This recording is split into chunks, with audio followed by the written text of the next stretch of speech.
Kryon, the awakening in a new energy.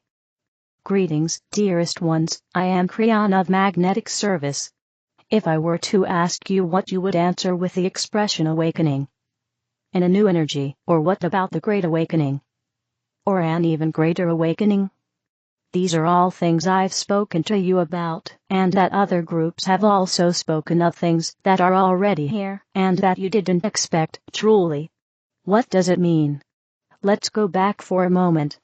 Those who observe this particular thing, this thing called channeling, and know the message that has been transmitted for all these years, know that it is indeed an awakening. Even in the oldest energy you can imagine, there are people awakening to a greater truth and realizing God within themselves. For example, they realize that the inner child is important. All these things, which you might even call self-help, represent an awakening to the awareness that what you've been told isn't necessarily true about you, about your life, even about who you were told you were. You were born magnificent. If you awaken to this awareness, it's a kind of awakening. And what if you awaken to an even greater truth, that God knows your name, that Spirit knows your name? That says a lot, doesn't it? That you are loved, and that you are never alone. These are all types of awakening. I'm about to tell you something you don't expect.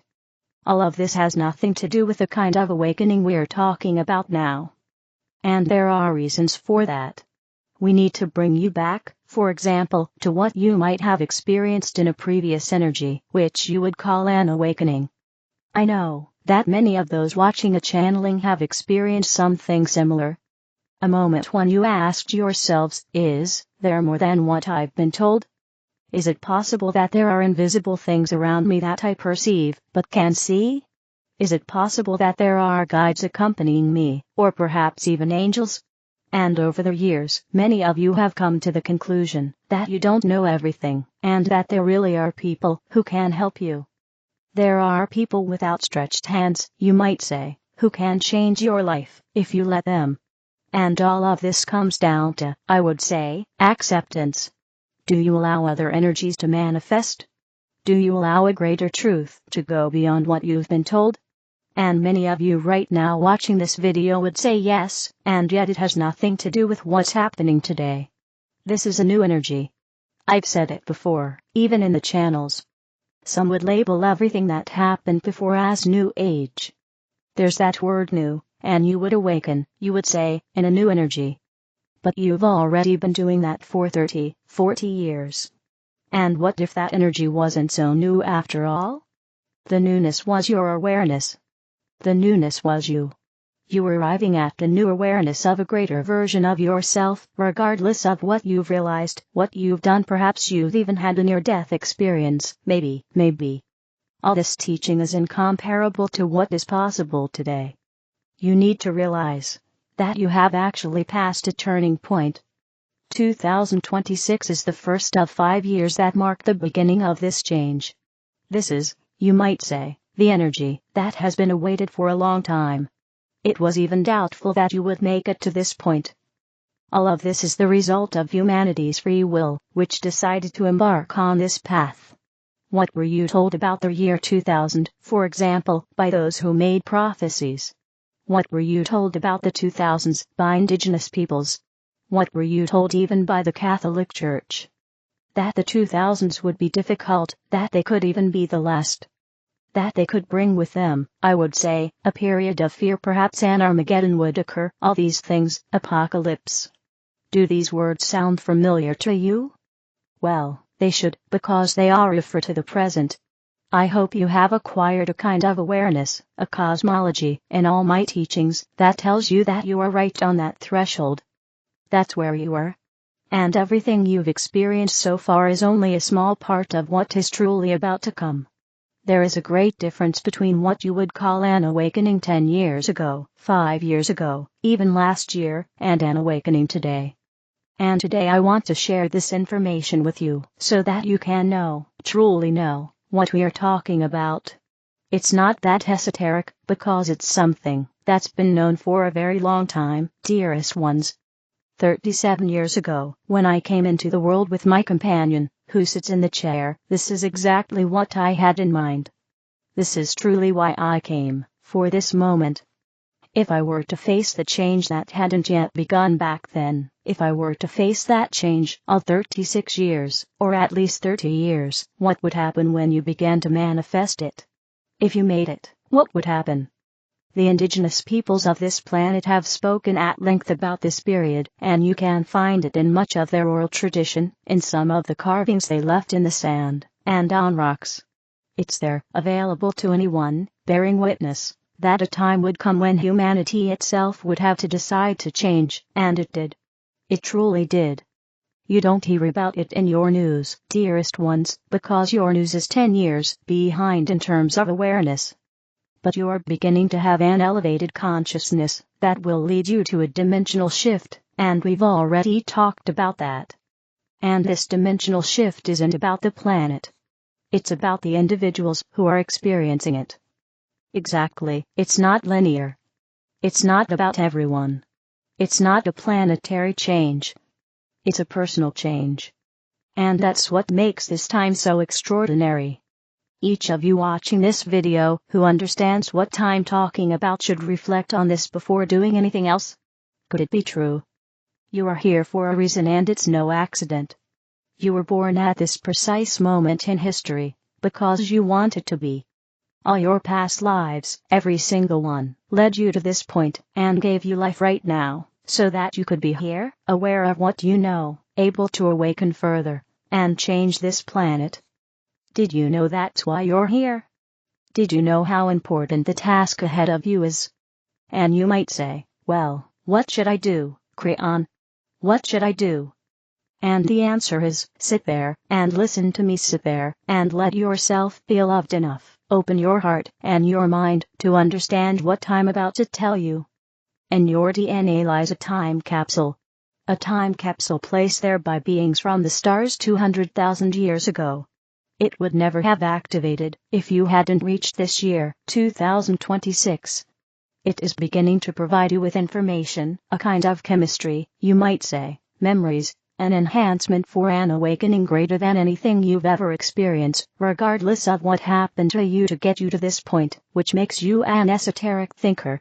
What is happening to you now makes you an ascended thinker. Something is happening regarding your enhancement, your chemistry, your DNA, through this time capsule that was placed here. Love, beauty, compassion, kindness, those who come from the stars brought it here. An ascended race brought it here so that you could finally see it, if one day, you would cross that threshold that separates you from a barbaric Earth and lead you to an ascended Earth. This is the threshold, and that's why you're here.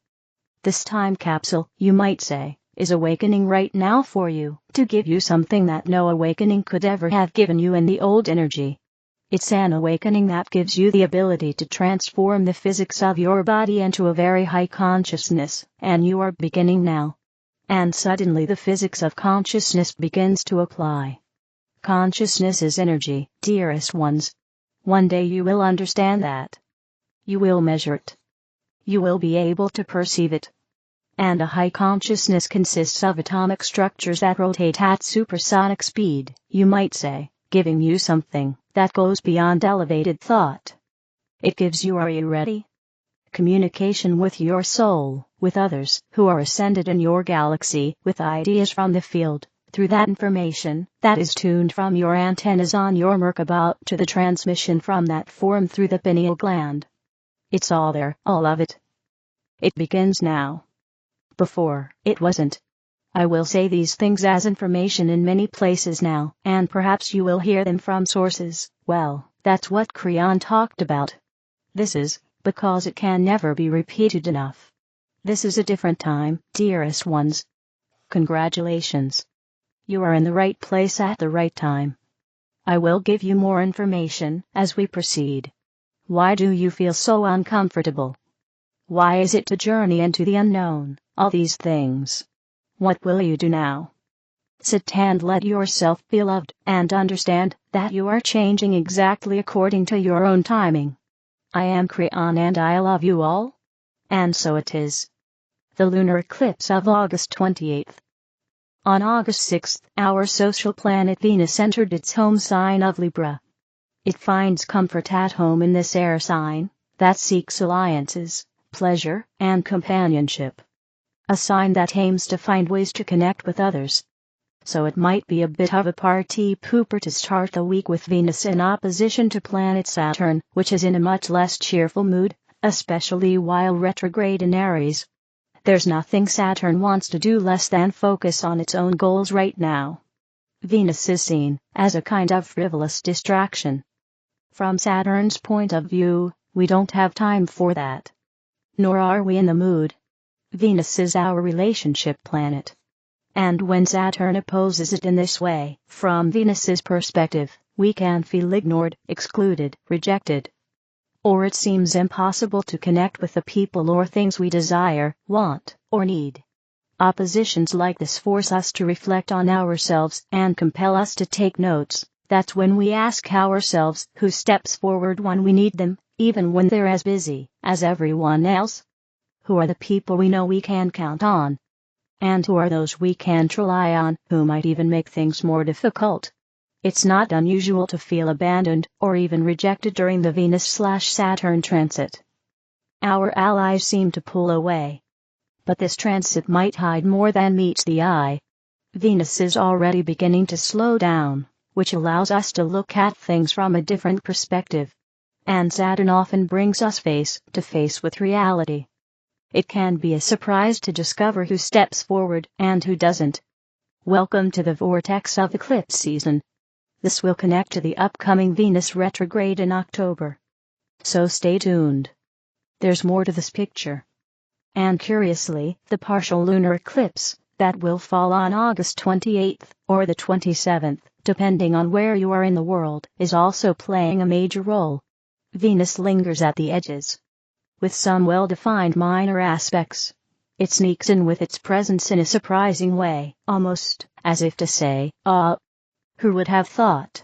What strange and curious alliances are reorganizing in the bigger picture? What strange bedfellows, indeed. The fates, as is their custom, conspire behind the scenes, silently weaving their tapestries. And they seem to have a certain sense of humor. On August 22nd/23, we enter Virgo season. It's the time when we begin to wrap up the summer months here in the north. We enjoy the last days at the beach. We rummage through sweaters, just in case the weather changes. If we are creative and resourceful, we might even put up the remaining peach preserves in anticipation of the colder months. Mercury's entry into its home sign of Virgo on August 25th reinforces the idea that it's also time to get back to work and take care of important things. All those tasks and projects you put aside because of the boredom of the hot summer months are waiting for you. It's about putting your life back in order and re-establishing healthier routines and habits that will help you regain control of your life. The lunar eclipse at 4 Pisces 51 will culminate on August 28th here on the east coast of the United States at 12:13 a.m. Daylight Time, at 5:13 a.m. in the UK, and at 9:13 p.m. on August 27th on the west coast of the United States. The Sun and Mercury in Virgo are setting the stage for the lunar eclipse, in the opposite sign of Pisces. Virgo is a sign that seeks to create order in our lives, to make sense of things. But the lunar eclipse in Pisces reminds us once again that there are things that don't make sense, no matter how hard we try. And that there are things over which we simply have no control.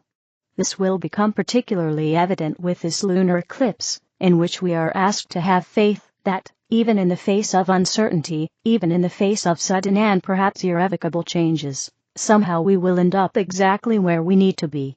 Both the Sun and Mercury, and consequently next Friday's lunar eclipse, are square to the unpredictable yet illuminating Uranus.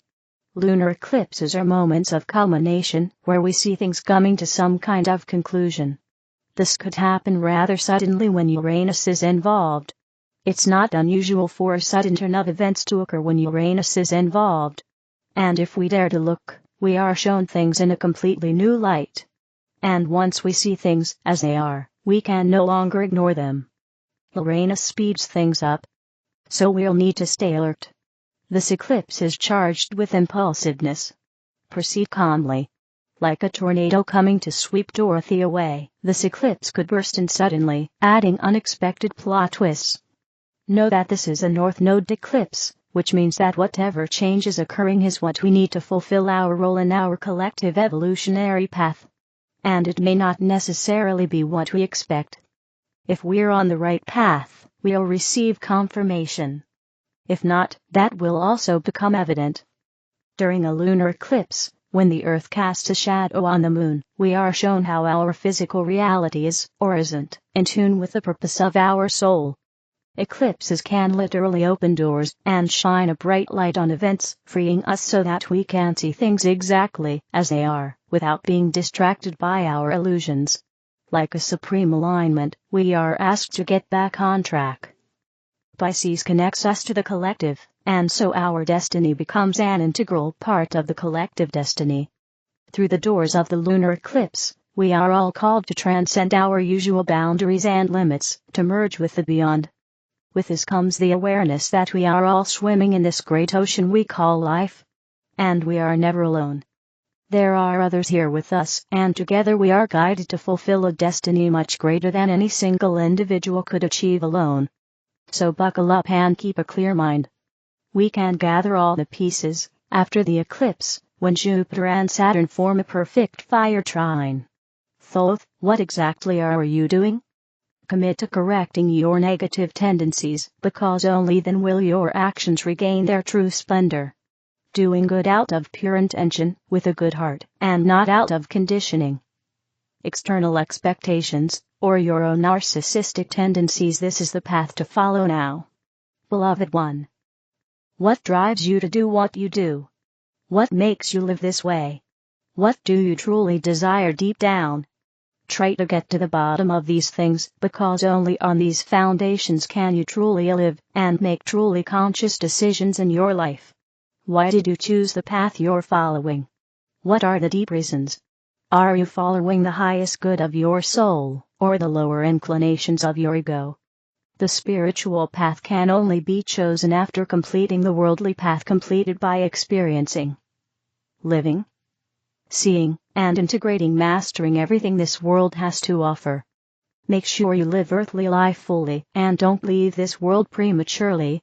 Many undertake the spiritual path long before they are ready, long before their soul has given its consent, and long before they have truly lived their own humanity. In an era almost unbearable for many, some choose the spiritual path. Inner concepts replace outer ones, but in reality, everything remains unchanged. Withdrawal into oneself begins because of external pressures, rather than from an innate personal aspiration. This is a misleading path that one day must be recognized so that the person can live what is rightfully theirs. What constitutes power? Although humanity has begun to awaken, and although it now needs this awakening to free itself from oppression and its oppressors, many deny their own vile and unredeemed nature instead of confronting these phenomena. This is why so many revolutions fail, because power has an effect on people. It changes them, and brings to light previously invisible aspects of their character. Therefore, it is useless to replace one ruler with another as long as humanity is neither able to control itself, nor exercise power over it.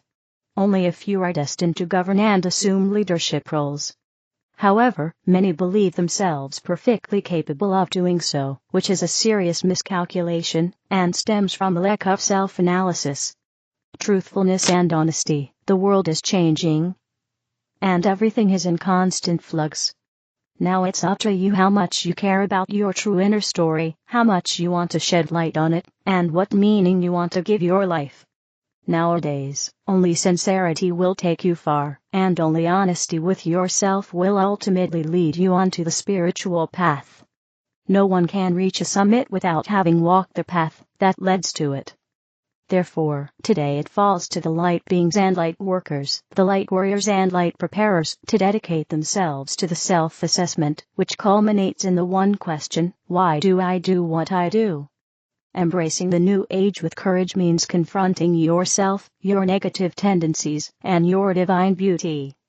Are you ready for this path of revelation? With infinite love. Thoth. Understanding the Otrovert, a new perspective for empaths. Recently I came across the term Otrovert, and it immediately caught my attention. The more I learned about it, the more I began to wonder if this word could describe many empaths, who have never felt entirely comfortable being labeled introverts or extroverts. Now, I realize we don't need a label to understand our nature, but sometimes it helps us determine the reasons why we are the way we are. The term Otrovert is not a recognized psychological diagnosis, and certainly doesn't describe every empathetic person.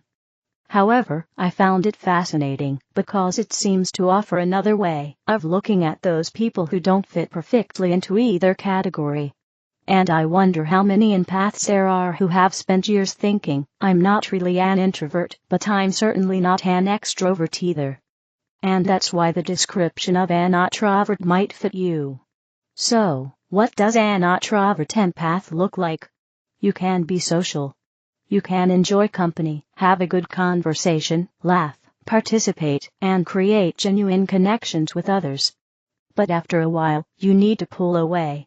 You need your space, your thoughts, and some time to recharge before you feel ready to be in company again. Being an Otrovert doesn't mean not loving people. In fact, you might feel very intense emotions toward others. You can ardently desire human contact and genuinely appreciate time spent in company, but you also need a lot of alone time to recharge. Being an empathetic person can make all of this even more intense. Because you perceive others' moods without them saying a word. You notice changes in their voice, facial expressions, body language, and even the atmosphere around them. And then, sometimes, you can walk into a room and immediately sense that something's wrong, even when everyone is pretending everything's fine. In practice, you possess a kind of internal radar for people, which allows you to tell when someone is genuine, and when something doesn't add up. You may not always be able to explain how you know, but you feel it. You notice those small details that others overlook. This can be another reason why social situations leave you exhausted. It's not always just the presence of people that drains you. It can depend on everything you absorb from them, their emotions, their energy, and the things they don't say. Artificial intelligence also found it interesting that, according to some sources, Otroverts despise superficial small talk. So, if you identify as an Otrovert, talking just to fill the silence doesn't interest you. You far prefer meaningful conversation over spending hours talking about nothing. And if there's silence, you don't always feel the need to fill it. You can be perfectly happy in solitude. However, some days you will feel the need to be in company. You'll crave conversation, laughter, affection, and emotional connection. Other days, you'll want to isolate yourself in your little world, and have no one asking you anything. So, you can love people, and at the same time need distance. You can be incredibly sociable, and still need hours, or even days, to recharge. You can feel deep affection for others, while being aware that too much of their energy can become overwhelming. So now we have to ask ourselves where the term Otrovert actually comes from. The word Otrovert is very recent. The term was coined by New York psychiatrist Dr. Mike Kaminsky, who for years had noticed in himself and in some of the people he worked with something that didn't fit the usual labels of introvert, extrovert, or even ambivert. Kaminsky described people who could be sociable, friendly, and perfectly capable of integrating with others while still retaining an underlying feeling of being somehow different or slightly alien to the group. They weren't necessarily lonely. They weren't shy. And they certainly weren't incapable of making friends. They were simply people who didn't have that same natural need for belonging. Kaminsky eventually used the word otro, which means other, combined with vert, which refers to turning or directing. In simple terms, it was his way of describing someone who is naturally inclined to stand slightly apart rather than automatically becoming part of the crowd. The idea became particularly well known through Kaminsky's 2025 book, The Gift of Not Belonging. How outsiders thrive in a world of people who fit in. He describes Otroverts as people who can be welcomed into a group and treated as if they are part of it, while still feeling internally on the margins. And that's precisely what makes the idea so interesting. An Otrovert isn't necessarily the person standing off in a corner of the room because they're too nervous to join the conversation. They might actually be right in the middle of the conversation, laughing, chatting, and interacting. But a part of them continues to observe, which, in my opinion, could describe many empaths. Kaminsky himself said he recognized this feeling from a very young age. Despite being popular and surrounded by people, he felt strangely separate from them. Over time, he began to notice similar experiences in some of his patients, which led him to develop the concept of Otroversion.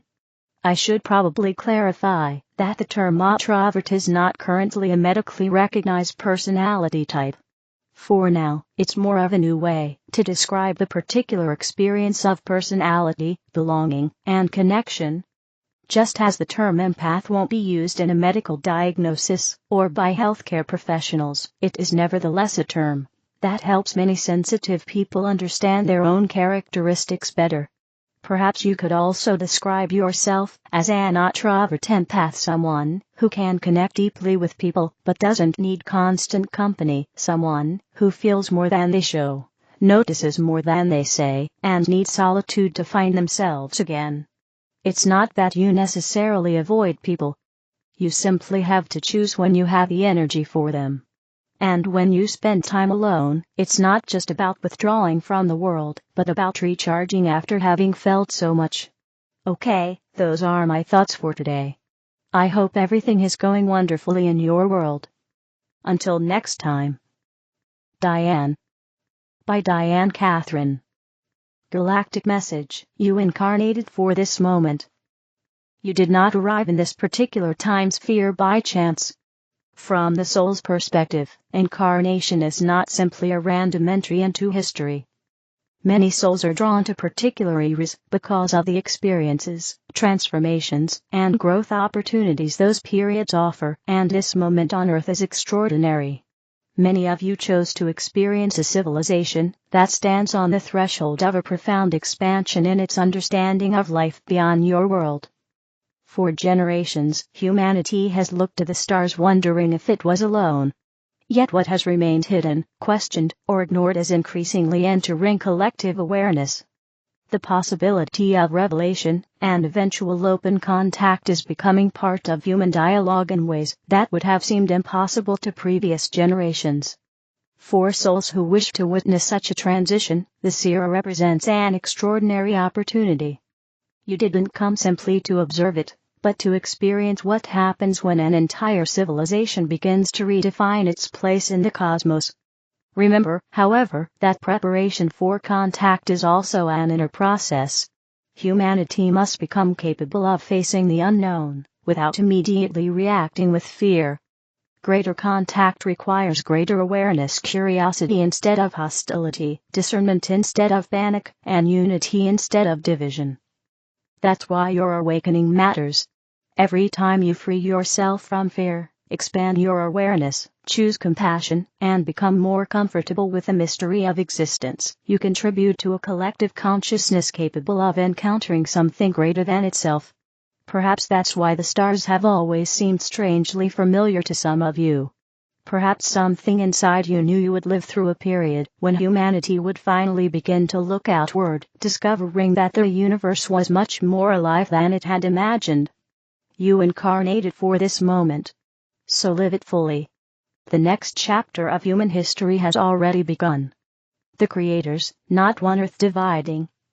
Infinite Earths. We are here for you. We are the creators. We are a collective of non-physical 12th-dimensional beings, and we are here to help you. You are making enormous progress on Earth, continuing to face your problems individually and collectively. None of you incarnated to repair damaged Earth because there are infinite Earths, and in reality you never repair the one you incarnate on, but you incarnated to experience an evolution of consciousness on planet Earth, of which you wanted to be a part. And you are part of the evolution of the collective consciousness of humanity that is incarnating on many Earths.